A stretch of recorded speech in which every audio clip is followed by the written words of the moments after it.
ସମସ୍ତଙ୍କୁ ପ୍ରେଜ ଢାଲ।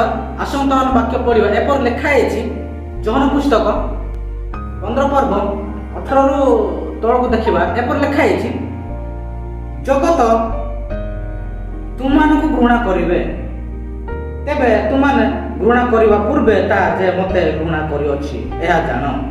ଯଦି ତୁମେମାନେ ଜଗତରୁ ଉତ୍ପନ୍ନ ହୋଇଥାନ୍ତ, ତେବେ ଜଗତ ତୁମମାନଙ୍କୁ ଆପଣା ଲୋକ ଜାଣି ସ୍ନେହ କରିଥାନ୍ତା। କିନ୍ତୁ ତୁମମାନେ ଜଗତରୁ ଉତ୍ପନ୍ନ ହୋଇନାହ, ବରଂ ମୁଁ ତୁମମାନଙ୍କୁ ଜଗତର ମଧ୍ୟରୁ ମନୋନୀତ କରିଅଛି, ଏଥି ନିମନ୍ତେ ଜଗତ ତୁମମାନଙ୍କୁ ଘୃଣା କରୁଅଛି। ବାଇବଲରେ ଏପରି ଲେଖା ହେଇଛି, ଜଗତରେ ଆମକୁ ଘୃଣା କରୁଛି। କଣ ପାଇଁ ଘୃଣା କରୁଛି ଜଗତ ଆମକୁ? କାହିଁକି ନା ଆମକୁ ପରମେଶ୍ୱର ଆମକୁ ଜଗତକୁ ମନୋନୀତ କରିଛନ୍ତି, ସେଥିପାଇଁ ଜଗତ ଆମକୁ ଘୃଣା କରୁଛି। ଯଦି ଜଗତ ଆମକୁ ଜନ୍ମ କରିଥାନ୍ତା ବା ସୃଷ୍ଟି କରିଥାନ୍ତା, ତାହେଲେ ଜଗତ ଆମକୁ ଚିହ୍ନିଥାନ୍ତା, ଜାଣିଥାନ୍ତା, ସ୍ନେହ କରିଥାନ୍ତା, ପ୍ରେମ ମଧ୍ୟ କରିଥାନ୍ତା। ପରମେଶ୍ୱର ଜଗତକୁ ସୃଷ୍ଟି ଆଉ ଜଗତ ଆମକୁ ସୃଷ୍ଟି କରିନି, ସେଥିପାଇଁ ଜଗତ ଆମକୁ ଘୃଣା କରୁଛି। କାହିଁକି ନା ପରମେଶ୍ୱର ଆମକୁ ଜନ୍ମ କରିଛନ୍ତି ବା ପରମେଶ୍ୱର ଆମକୁ ସୃଷ୍ଟି କରିଛନ୍ତି ଆଉ ପରମେଶ୍ୱର ଆମକୁ ପ୍ୟାର କରିଛନ୍ତି, ସେଥିପାଇଁ ଜଗତ ଆମକୁ ଚିହ୍ନୁନି ବା ଜାଣୁନି। ସେଟା ଆମେ ଦେଖିବା। ଜଗତ ଆମକୁ କାହିଁକି ଚିହ୍ନୁନି, କାହିଁକି ଜାଣୁନି, ସେଟା ଆମେ ଜାଣିବାକୁ ପଡିବ। ଜାଣିବା ପାଇଁ ଆବଶ୍ୟକ, ଜାଣିବା ପାଇଁ ପ୍ରସ୍ତୁତ। ପରମେଶ୍ୱରଙ୍କର ବାଇବଲ କହୁଛି ଏପରି। କାହିଁକି ଜଗତ ଆମକୁ ଚିହ୍ନୁନି, ସେଟା ମଧ୍ୟ ଆମେ ଜାଣିବାକୁ ପଡିବ। ବାଇବଲରେ ଏପରି ଲେଖା ହେଇଛି, ସତ କଥା, ଯଦି ଜଗତ ବା ସଂସାର ବା ପୃଥିବୀ ଯଦି ଆମକୁ ଜନ୍ମ କରିଥାନ୍ତା, ସୃଷ୍ଟି କରିଥାନ୍ତା, ତାହେଲେ ସେ ଆମକୁ ଚିହ୍ନିଥାନ୍ତା। ଜଗତ ଆମକୁ ସୃଷ୍ଟି କରିନି, ଆମକୁ ପରମେଶ୍ୱର ବା ପ୍ରଭୁ ଯୀଶୁ ଆମକୁ ଆଉ ଜନ୍ମ କରିଛନ୍ତି, ସୃଷ୍ଟି କରିଛନ୍ତି, ସେଥିପାଇଁ ଜଗତ ଆମକୁ ଚିହ୍ନୁନି। ଠିକ ଅଛି, ନ ଚିହ୍ନୁ, କିନ୍ତୁ ଜଗତ ନ ଚିହ୍ନିଲେ ବି ଆମେ ଜଗତକୁ ଚିହ୍ନିବା ପାଇଁ ଚେଷ୍ଟା କରିବା। କାହିଁକି ନା ଆମେ ପରମେଶ୍ୱର ଆମକୁ ଚିହ୍ନିବା ପାଇଁ, ଜାଣିବା ପାଇଁ ଆମକୁ ଶକ୍ତି ଦେଇଛନ୍ତି ଆଉ ସ୍ନେହ କରିବା ପାଇଁ, ପ୍ରେମ କରିବା ପାଇଁ ଆମକୁ ହୃଦୟ ଦେଇଛନ୍ତି। ସେଥିପାଇଁ ପ୍ରଭୁଙ୍କର ପ୍ରେମ ଆମ ସମସ୍ତଙ୍କୁ ଦେଖେଇବା ଆବଶ୍ୟକ ରହିଛି। ଆମେ ଯଦି ପ୍ରଭୁଙ୍କର ପ୍ରେମ କାହାକୁ ଦେଖେଇବାନି ଆଉ ନ ଦେଖେଇକି ଆମେ ଯଦି କାହାକୁ ବି ଆମେ ସ୍ୱୀକାର କରିବାନି ଆଉ କହିବାନି, ତାହେଲେ ପରମେଶ୍ୱର ସେଟା କେବେ ଚାହାନ୍ତିନି। ପରମେଶ୍ୱର ଜୀବିତ ପରମେଶ୍ୱର ସ୍ନେହ ହିଁ, ପ୍ରେମ ହିଁ, ଆଦର ହିଁ ପରମେଶ୍ୱରଙ୍କ ପାଇଁ, ସେଟା ହିଁ ପରମେଶ୍ୱରଙ୍କ ପାଇଁ ଉତ୍ତମ ଜିନିଷ। ସେଥିପାଇଁ ଆମେ ପ୍ରଭୁ ଯୀଶୁ ଦେଇଥିବା ସ୍ନେହକୁ, ପ୍ରେମକୁ ଆମେ ସମସ୍ତଙ୍କୁ ଦେଖେଇବା ଆବଶ୍ୟକ ରହିଛି। ଯଦି ଆମେ ପ୍ରଭୁଙ୍କୁ ଜାଣିକି, ଆମେ ପ୍ରଭୁଙ୍କର ଲୋକ ହେଇକି ଆମେ ଯଦି ସ୍ନେହ ପ୍ରେମ ଯଦି ସମସ୍ତଙ୍କୁ ଦେଖେଇବାନି ବା ଜଗତକୁ ଦେଖେଇବାନି, ତାହେଲେ ପ୍ରଭୁଙ୍କୁ ଜାଣିକି ମଧ୍ୟ କିଛି ମୂଲ୍ୟ ନୁହଁ। ବାଇବଲରେ ଏପରି ଲେଖା ହେଇଛି। ସେଥିପାଇଁ ଆମେ ଜଗତ ନ ଚିହ୍ନିଲେ ବି ଆମେ ଜଗତକୁ ଆମେ ଆମ ସ୍ନେହ ପ୍ରେମ ଦେଖେଇବା ଆବଶ୍ୟକ ରହିଛି। ବାଇବଲରେ ଏପରି ଲେଖା ହେଇଛି, ଜଗତ ଚିହ୍ନୁ ନ ଚିହ୍ନୁ, କିନ୍ତୁ ଆମେ ଜଗତକୁ ଚିହ୍ନେଇବାର ଅଛି ବା ଆମେ ଜଗତକୁ ଚିହ୍ନିବାର ଅଛି। ପ୍ରତ୍ୟେକ ଲୋକମାନେ ଚିହ୍ନନ୍ତୁ କି ନ ଚିହ୍ନନ୍ତୁ, କିନ୍ତୁ ଆମେ ଲୋକମାନଙ୍କୁ ଚିହ୍ନିବାର ଅଛି।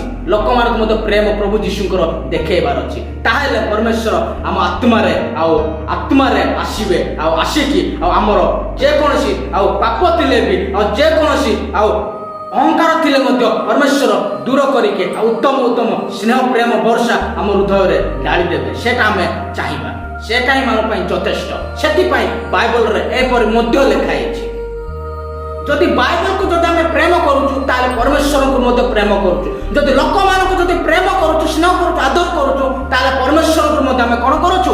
ପ୍ରେମ କରୁଛୁ, ଆଦର କରୁଛୁ। ସେଥିପାଇଁ ଆମେ ଲୋକମାନଙ୍କୁ ପ୍ରେମ କରିବା ବା ବାଇବଲକୁ ପ୍ରେମ କରିବା, ତାହେଲେ ପରମେଶ୍ୱର ଆମ ହୃଦୟରେ ଆସିବେ। ନହେଲେ ପରମେଶ୍ୱର କେବେ ଆସିବେନି। ସେଟା ମଧ୍ୟ ଜାଣିବା ଆବଶ୍ୟକ ରହିଛି ଆମ ପାଇଁ।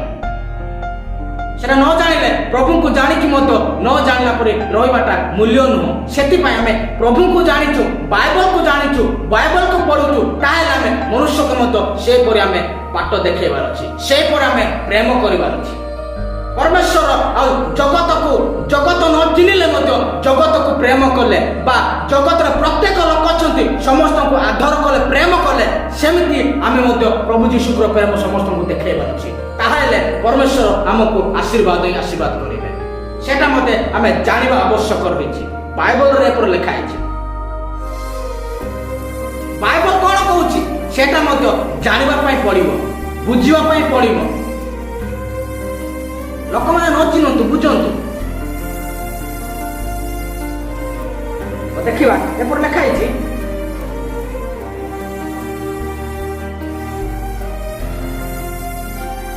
ଦାସ ଆପଣ କଥାଠାରୁ ଶ୍ରେଷ୍ଠ ନୁହଁ, ମୁଁ ତୁମମାନଙ୍କୁ ଯେଉଁ ବାକ୍ୟ କହୁଅଛି ତାହା ସ୍ମରଣ କର। ଯଦି ସେମାନେ ମୋତେ ତାଳନା କରିଅଛନ୍ତି ତାହେଲେ ତୁମମାନେ ମଧ୍ୟ ତାଳନା କରିବେ। ଯଦି ସେମାନେ ମୋର ବାକ୍ୟ ପାଳନ କରିଥାନ୍ତି ତାହେଲେ ତୁମମାନେ ବାକ୍ୟ ମଧ୍ୟ ପାଳନ କରିବେ। ପରମେଶ୍ୱରଙ୍କର ବାଇବଲ କ'ଣ କହୁଛି ସେଇଟା ମଧ୍ୟ ଆମେ ଦେଖିବାକୁ ପଡ଼ିବ। ବାଇବଲକୁ ଆମେ କ'ଣ କରିବା ଆବଶ୍ୟକ ରହିଛି? ସ୍ମରଣ କରିବା ଆବଶ୍ୟକ ରହିଛି, ପଢ଼ିବା ଆବଶ୍ୟକ ରହିଛି, ଆତ୍ମାରେ ବା ହୃଦୟରେ ଧରିବା ଆବଶ୍ୟକ ରହିଛି। ତାହେଲେ ପରମେଶ୍ୱର ଆମକୁ ଆଶୀର୍ବାଦ କରିବେ। ଯଦି ଆମେ ବାଇବଲକୁ ସ୍ମରଣ କରୁଛୁ ତାହେଲେ ଆମେ ସଦାପ୍ରଭୁଙ୍କୁ ମଧ୍ୟ ସ୍ମରଣ କରିବା ଆବଶ୍ୟକ ରହିଛି। ବାଇବଲ ହିଁ ସଦାପ୍ରଭୁ ହିଁ ବାଇବଲ। ସେଥିପାଇଁ ଆମେ ବାଇବଲକୁ ଧ୍ୟାନ କରିବା ଆବଶ୍ୟକ ରହିଛି ବା ବାଇବଲକୁ ଆମେ ସ୍ମରଣ କରିବା ଆବଶ୍ୟକ ରହିଛି। ଯଦି ବାଇବଲକୁ ସ୍ମରଣ କରିବାନି ତାହେଲେ ପରମେଶ୍ୱରକୁ ମଧ୍ୟ ଆମେ ସ୍ମରଣ କରୁନୁ ବା ପରମେଶ୍ୱରକୁ ମଧ୍ୟ ଆମେ ମନେ ପକାଉନୁ। ସେଥିପାଇଁ ଆମେ ବାଇବଲକୁ ମନେ ପକାଇବା ଆବଶ୍ୟକ ରହିଛି। ଏପରି ବାଇବଲରେ ଲେଖା ହେଇଛି। କ'ଣ ଲେଖା ହେଇଛି ବାଇବଲ ଦେଖିବା ଆମେ। ଦାସ ଆପଣ କର୍ତ୍ତାଠାରୁ ଶ୍ରେଷ୍ଠ ନୁହଁ, ମୁଁ ତୁମମାନଙ୍କୁ ଏହି ବାକ୍ୟ କହୁଅଛି ତାହା ସ୍ମରଣ କର। ପରମେଶ୍ୱରଙ୍କ ବାକ୍ୟକୁ ଆମେ କ'ଣ କରିବା ଆବଶ୍ୟକ ଅଟେ? ଗ୍ରହଣ କରିବା ଆବଶ୍ୟକ ଅଟେ ବା ସ୍ମରଣ କରିବା ଆବଶ୍ୟକ ଅଟେ। ତାହେଲେ ପରମେଶ୍ୱର ଆମକୁ ଆଶୀର୍ବାଦ କରିବେ। ଯଦି ପ୍ରତ୍ୟେକ ଲୋକମାନେ ବା ଜଗତ ଯଦି ବାଇବଲକୁ ଚିହ୍ନିଥାନ୍ତା ବା ପ୍ରଭୁଙ୍କୁ ଚିହ୍ନିଥାନ୍ତା ତାହେଲେ ବା ମନୁଷ୍ୟକୁ ଚିହ୍ନିଥାନ୍ତା ବା ମନୁଷ୍ୟକୁ ଜନ୍ମ କରିଥାନ୍ତା ତାହେଲେ ଜଗତ ଆଉ ବାଇବଲକୁ ଚିହ୍ନୁନି। ଯଦି ପରମେଶ୍ୱର ମାନେ ପୃଥିବୀ ବା ସଂସାର ବା ଜଗତ ଯଦି ବାଇବଲକୁ ବା ପ୍ରଭୁ ଯୀଶୁଙ୍କୁ ବା ଜନ୍ମଦାତାଙ୍କୁ ଯଦି ସେ ଜନ୍ମଗ୍ରହଣ କରିଥାନ୍ତା ଜଗତ, ତାହେଲେ ଜଗତ ଚିହ୍ନିଥାନ୍ତା। କାହିଁକି ନା ପରମେଶ୍ୱର ଆଉ ଜଗତ ପରମେଶ୍ୱରକୁ ସୃଷ୍ଟି କରେନି। ପରମେଶ୍ୱର ଆମକୁ ସୃଷ୍ଟି କରିଛନ୍ତି, ପରମେଶ୍ୱର ଜଗତକୁ ସୃଷ୍ଟି କରିଛନ୍ତି। ସେଥିପାଇଁ ପରମେଶ୍ୱର ଜଗତର ପ୍ରତ୍ୟେକ ଲୋକମାନଙ୍କୁ ବା ଜଗତର ଯେକୌଣସି ପଶୁ ପକ୍ଷୀ ସମସ୍ତଙ୍କୁ କ'ଣ କରେ? ଆଦର କଲେ, ପ୍ରେମ କଲେ। କାହିଁକି ନା ପରମେଶ୍ୱର ଜଗତକୁ ସୃଷ୍ଟି କରିଥିଲେ। ଜଗତ ପରମେଶ୍ୱରଙ୍କୁ ବା ବାଇବଲକୁ ବା ପ୍ରତ୍ୟେକ ଲୋକମାନଙ୍କୁ ସେ ସୃଷ୍ଟି କରିନାହାନ୍ତି। ପରମେଶ୍ୱର ସୃଷ୍ଟି କରିଥିଲେ। ଆଉ ପରମେଶ୍ୱର ଆଉ ଜଗତକୁ ଆସି ସମସ୍ତଙ୍କ ପାପରୁ ପରିପୂର୍ଣ୍ଣ ଥିଲେ। ସେ ସମୟରେ ଆସିକି ପରମେଶ୍ୱର ମନୁଷ୍ୟକୁ ଉଦ୍ଧାର କରିବା ପାଇଁ ଆସିଥିଲେ, କିନ୍ତୁ ମନୁଷ୍ୟ ବା ଜଗତ ଚିହ୍ନିଲାନି। କିନ୍ତୁ ଆମେ ଚିହ୍ନିବା ଆବଶ୍ୟକ ରହିଛି। ଜଗତ ଚିହ୍ନୁ କି ନ ଚିହ୍ନୁ କିନ୍ତୁ ଆମେ ଚିହ୍ନିବା ପାଇଁ ଆବଶ୍ୟକ ରହିଛି। ବାଇବଲରେ ଏପରି ଲେଖା ହେଇଛି। ଆମେ ସ୍ମରଣ କରିବା, ସଦାପ୍ରଭୁଙ୍କୁ ଆମେ ସ୍ମରଣ କରିବା, ସଦାପ୍ରଭୁଙ୍କୁ ଆମେ ମନେ ପକାଇବା, ତାହେଲେ ପରମେଶ୍ୱରଙ୍କୁ ଆମେ ଆଗକୁ ପରମେଶ୍ୱର ଆଶୀର୍ବାଦ କରିବା। ତାଙ୍କ ରାସ୍ତାରେ ଯିବା ପାଇଁ ବା ସତ୍ତାଙ୍କ ବାଟରେ ଯିବା ପାଇଁ ଆମକୁ କେବେ ହେଲେ ଦେବେନି। ଆମେ ଯଦି ଜାଣିଶୁଣି ଯଦି ଆମେ ପ୍ରଭୁଙ୍କ ପଛରେ ରଖି ଯଦି ଆମେ ଆଗକୁ ଯିବା କେବେ ହେଲେ ପରମେଶ୍ୱର ଚାହାନ୍ତିନି। ସେଥିପାଇଁ ଆମେ ପରମେଶ୍ୱରଙ୍କୁ ଆଗ କରି ଆମେ ଆଗକୁ ଯିବା ପାଇଁ ଚେଷ୍ଟା କରିବା। ତାହେଲେ ପରମେଶ୍ୱର ଆମକୁ ଆଶୀର୍ବାଦ କରିବେ ବା ଆମ ପାଇଁ ସ୍ୱର୍ଗ ସ୍ଥାନରେ ବାସସ୍ଥାନ ଅଛି, ନହେଲେ ବାସସ୍ଥାନ ନାହିଁ। ସେଟା ମଧ୍ୟ ଆମେ ଜାଣିବା ପାଇଁ ଆବଶ୍ୟକ ରହିଛି। ଜାଣିବା ପାଇଁ ପଡ଼ିବ, ବୁଝିବା ପାଇଁ ମଧ୍ୟ ପଡ଼ିବ। ଏପଟେ ଶୁଣି ଏପଟେ ନ ଛାଡ଼ି ଆମେ ଏଠି ଧରିବା ଆବଶ୍ୟକ ରହିଛି। ତାହେଲେ ପରମେଶ୍ୱର ଏଠି ଆମ ହୃଦୟରେ ଆସିବେ। ପାଠ ପଢୁଛୁ ମନା ନାହିଁ, ଡିଗ୍ରୀ ହାସଲ କରୁଛୁ ମନା ନାହିଁ, ଗାଡ଼ି ଘୋଡ଼ାରେ ବୁଲୁଛୁ ମନା ନାହିଁ, କିନ୍ତୁ ସେଟା ଦିମାଗ ପାଇଁ। କିନ୍ତୁ ବାଇବଲ ଅଛି ମନକୁ ପରିବର୍ତ୍ତନ କରିବା ପାଇଁ, ମନକୁ ସୁଧାରିବା ପାଇଁ, ମନକୁ ପବିତ୍ର ଆତ୍ମାଙ୍କ ପାଖକୁ ଯିବା ପାଇଁ ଏ ବାଇବଲ ଆମକୁ ସବୁ ଶିକ୍ଷା ଦିଏ। ସେଥିପାଇଁ ଆମେ ବାଇବଲକୁ ଧ୍ୟାନ କରିବା ଆବଶ୍ୟକ ରହିଛି ବା ବାଇବଲକୁ ସ୍ମରଣ କରିବା ଆବଶ୍ୟକ ରହିଛି।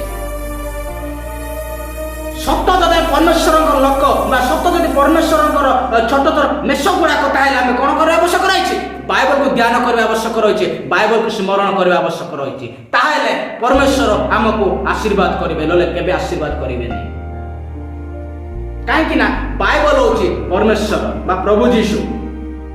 ଆଉ ପ୍ରଭୁ ଯୀଶୁଙ୍କର ମାଂସ ବା ରକ୍ତ ବା ଶରୀର ହେଉଛି ବାଇବଲ। ସେଥିପାଇଁ ଆମେ ବାଇବଲକୁ ଧ୍ୟାନ କରିବା ଆବଶ୍ୟକ ରହିଛି, ବାଇବଲକୁ ସ୍ମରଣ କରିବା ଆବଶ୍ୟକ ରହୁଛି। ବାଇବଲକୁ ଯଦି ଧ୍ୟାନ କରିବା ଆଉ ବାଇବଲକୁ ଯଦି ଆମେ ପଢ଼ିବା ବା ବାଇବଲକୁ ଯଦି ଆମେ ହୃଦୟରେ ଧରିବା, ତାହେଲେ ଆମେ ସଦାପ୍ରଭୁଙ୍କ ମଧ୍ୟ ଆମ ହୃଦୟକୁ ଡାକୁଛୁ ବା ସଦାପ୍ରଭୁଙ୍କୁ ମଧ୍ୟ ଆମେ ହୃଦୟରେ ରଖୁଛୁ। परमेश्वर बाइबल को बा परमेश्वर शरीर को बा परमेश्वर रक्त को आम के दूर ही न करी दूर को न फिंगी पछ को न फिंगी आम आत्मार धरिकी आम आगे जावाई चेष्टा करें परमेश्वर आमको आशीर्वाद करेंगे आम हृदय बास करेंगे जदि बाइबल को जब प्रेम करवानी बाइबल को जो आम तुच्छ करवा बाइबल को जो घृणा करवा केबे परमेश्वर आम हृदय आसबे समय आसब से समय प्रभु को डाकिले प्रभु केबे शुणवे सेटा आम जानवाई आवश्यक रही एबे जगत रचु मना ना जगत पचर आम कौन करूँ धाऊचु संसार पचर आम धाऊचु समय आसब से समय बाइबल को खोजिले पाई हेनी बा परमेश्वर को खोजिले पाई हेनी प्रभु को डाकिले पाई हेनी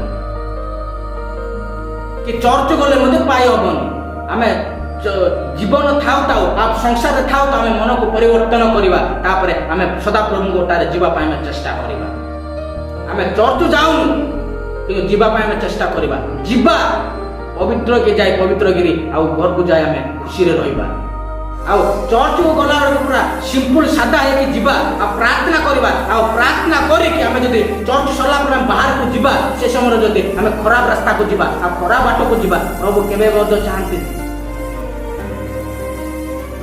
से कौन करने आवश्यक रही प्रभु को स्मरण करने आवश्यक रही बाइबल लिखाई आ गीत अच्छी आपण मैंने शुणी थे कि न शुणी मुझे पार्बी गिरजा गले कि लाभ दान देले कि लाभ गिरजा गले कि लाभ दान देले कि लाभ अंतरे देखिले शयतान दीब गाई जा रे कही जा रे समस्त को सान बड़ समस्त को कही जा रे बाइबल गीत अच्छी आम चर्च को जीवा चर्च को गला पर आम जमती जाऊँ सेमती आम घर को फेरिबा परमेश्वर कहते से परमेश्वर आम केबे भी तुच्छ करवानी परमेश्वर केबे एड़ेबा नहीं परमेश्वर को जदि आम परमेश्वर जहाँ कहते जब शुणवानी परमेश्वर आमको केबे क्षमा देवे गिरजा जाऊँ गिरजा गला पर जीवा गिरजा जमती जाऊँ सेमती जीवा आम आ गिरजा गला पर आम साधु बाहर को आइले दादू दादू हेले हम परमेश्वर केबे चाहते नहीं से बाइबल एपरी लिखाई से बाइबल को आम सदाबले स्मरण करवा आ सदाबले प्रभु को आम मन पकेबा समय बाहर करी ताले परमेश्वर आम आत्मा को आम हृदय को उज्जवल करदेवे जदि आम आत्मा को उज्जवल करने आम आत्मा को जब पवित्र करने आम कौन करने आवश्यक रही शैतान कार्य को आम अड़े रखी शैतान कार्य को दूरे करी दूर रही आम प्रभु को रास्ता जावाई आम चेष्टा करवा प्रस्तुत होगा निहाती निहाती परमेश्वर से जगह को आमको प्रस्तुत निहाती करेंगे कि परमेश्वर को डाकिबार परमेश्वर को स्मरण करवार ताहले परमेश्वर आम आत्मा को आत्मा माने रंधन देखी शुणी परमेश्वर आसबे आम खराब रास्ता जाइए आम परमेश्वर रास्ता जावाई परमेश्वर आमको आदेश देवे सेटा में चेष्टा करिबा बाइबल रे मध्य एपरि लिखा है आउ जे मते घृणा करे से मोर पिता को मध्य घृणा करे जे मते घृणा करे से परमेश्वर को मध्य घृणा करे मनुष्य ही ईश्वर ईश्वर ही मनुष्य सेति पय मनुष्य को आमे केबे मध्य घृणा करिबानी जदि मनुष्य को घृणा करुचु ताले परमेश्वर को मध्य आमे घृणा करुचु जदि मनुष्य को जदि जेटा करुचु प्रेम करुचु आदर करुचु ताले परमेश्वर को मध्य आमे कोन करुचु आदर करुचु सेति आमे केबे मध्य मनुष्य को घृणा करिबानी बाइबल रे पर लिखा है सेटा मध्य आमे जानिबा पय आवश्यक रही मनुष्य को घृणा करने पूर्व आम जाना आवश्यक रही कहीं मनुष्य हूँ ईश्वर ईश्वर हूँ मनुष्य से आम मनुष्य को केवे तुच्छ करवानी मनुष्य को केवे घृणा करवानी मनुष्य को केवे अपमान करवानी जदि मनुष्य को जब अपमान घृणा आ निंदा ताड़ना करुचु ताले परमेश्वर को आम निंदा ताड़ना करुचु बोली आम निजको भाविबा से आम मनुष्य को केवे तुच्छ करवानी बाइबल लिखा है बाइबल कहूँ से ମନକୁ ପରିବର୍ତ୍ତନ ଯିବା ମନକୁ ପରିବର୍ତ୍ତନ କରିବା ଆଉ ପ୍ରଭୁଙ୍କ ରାସ୍ତାରେ ଯିବା ପାଇଁ ଆମେ ପ୍ରସ୍ତୁତ ହେବା, ତାହେଲେ ପରମେଶ୍ୱର ଆମ ହୃଦୟକୁ ଆସିବେ। କେବେ ଆସିବେନି? ଆମ ହୃଦୟକୁ ଯଦି ଅନ୍ଧାର କରିବା ପରମେଶ୍ୱର କେବେ ଆସିବେନି। କାହିଁକି ନା ପରମେଶ୍ୱର ଅନ୍ଧାରକୁ ଚାହାନ୍ତିନି, ସେ ଆଲୁଅ ହିଁ ଆଲୁଅ ଚାହାନ୍ତି। ସେଥିପାଇଁ ଆମେ ଆମ ଆତ୍ମାକୁ ବା ଆମ ହୃଦୟକୁ ଆମେ କ'ଣ କରିବା ଆବଶ୍ୟକ ରହିଛି? ସଫା କରିବା ଆବଶ୍ୟକ ରହିଛି। ତାହେଲେ ପରମେଶ୍ୱର ଆମ ହୃଦୟକୁ ଆସି ବାସ କରିବେ। କେବେ ବାସ କରିବେ ସେଇଟା ମଧ୍ୟ ଆମେ ଜାଣିବା ପାଇଁ ଆବଶ୍ୟକ ରହିଛି।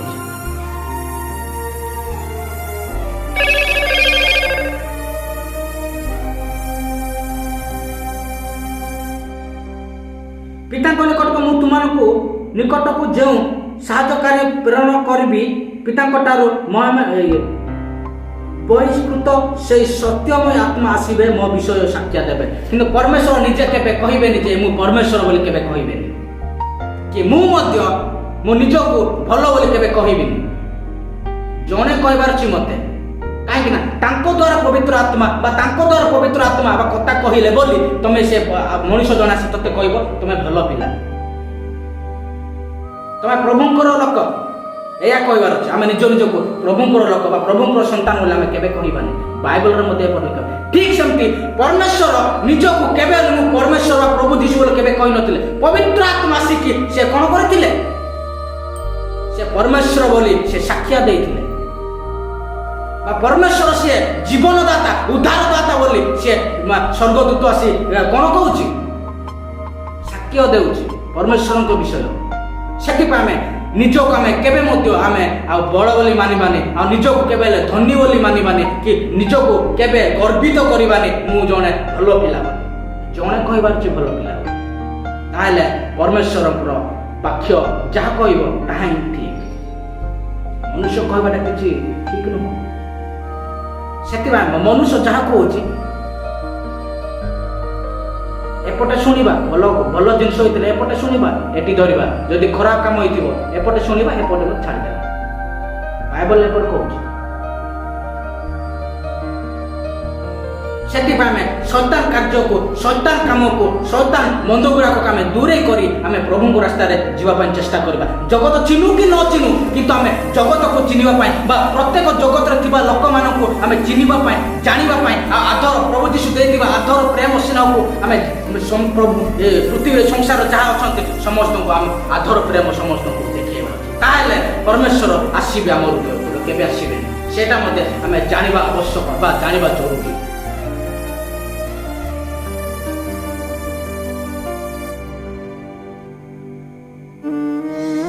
ପରମେଶ୍ୱର ମହାନ ପରମେଶ୍ୱର ଅଟନ୍ତି, ଜୀବନଦାତା, ମୁକ୍ତିଦାତା। ଆମ ପାଇଁ କେତେ କଣ୍ଟା ମାଡ଼ ଖାଇଥିଲେ, ଆମ ପାଇଁ ତାଙ୍କର ଜୀବନ ଦେଇଥିଲେ, ଆମ ପାଇଁ ତାଙ୍କର ରକ୍ତ ଦେଇଥିଲେ, ସେଇଟା ମଧ୍ୟ ଆମେ ବୁଝିବା। ତାହେଲେ ପରମେଶ୍ୱର ସତ ହିଁ ପରମେଶ୍ୱର ମୋ ପାଇଁ ମରିଥିଲେ, ଆଉ ମୋ ପାଇଁ କୁଶରେ ବିତି ହେଇଥିଲେ, ଆଉ ମୋ ପାଇଁ କଣ୍ଟା ମାଡ଼ ଖାଇଥିଲେ, ମୋ ପାଇଁ ଆଉ ଟପର ମଧ୍ୟ ପିନ୍ଧିଥିଲେ ବୋଲି ଆମେ ପ୍ରଭୁଙ୍କୁ ସ୍ୱୀକାର କରିବା, ଆଉ ଆମ ସ୍ମରଣ କରି ଆମେ ପ୍ରଭୁ ଯୀଶୁଙ୍କୁ ସଦାବେଳେ କ୍ଷମା ମାଗିବା। ବେଶୀ ନହେଲେ ବି ଅଳ୍ପ ସମୟ ପ୍ରଭୁ ଯୀଶୁଙ୍କୁ ଆମେ ପ୍ରାର୍ଥନା କରିବା, ତାପରେ ଆମେ ଯାହା ବି ଆଗକୁ କାର୍ଯ୍ୟ ଅଛି ସେଗୁଡ଼ାକ କରିବା। ତାହେଲେ ପରମେଶ୍ୱର ଆମକୁ ଆଶୀର୍ବାଦ କରିବେ, ତା ସହିତ ସେ ପରମେଶ୍ୱର ଆମ ସଙ୍ଗରେ ମଧ୍ୟ ରହିବେ ବୋଲି ଆମେ ବିଶ୍ୱାସ କରି ଆମେ ଆଗକୁ ଯିବା ପାଇଁ ପ୍ରସ୍ତୁତ ହେବା।